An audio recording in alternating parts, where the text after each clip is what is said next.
আসেন। এই যে আমাদের গরু হচ্ছে এইটা 2 নাম্বারটা, 3 নাম্বার আর 4 নাম্বারটা হচ্ছে ভাইয়ের গরু।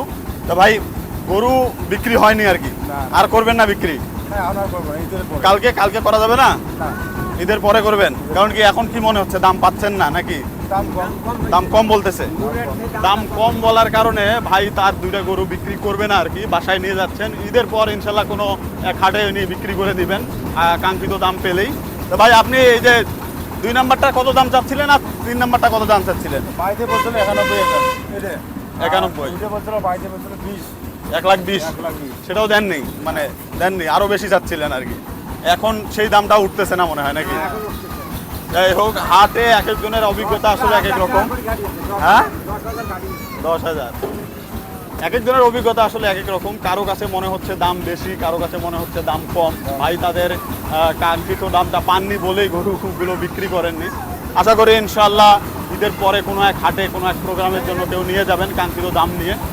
তা আমরা এভাবে আপনারা যদি গরু কখনো নিয়ে যান, আশা করি জিনিসটা এনজয় করবেন। কারণ ঈদ একবারই আসে, কোরবানি ঈদ বছরে।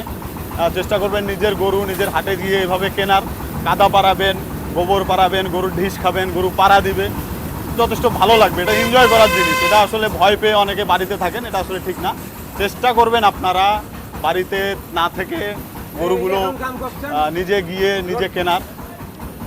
আশা করি আমাদের এই জিনিসটা, এই এক্সপিরিয়েন্সটা আপনাদের ভালো লাগবে। এই গরুগুলো ভাইদের বাড়িতে কাছাকাছি চলে এসেছে।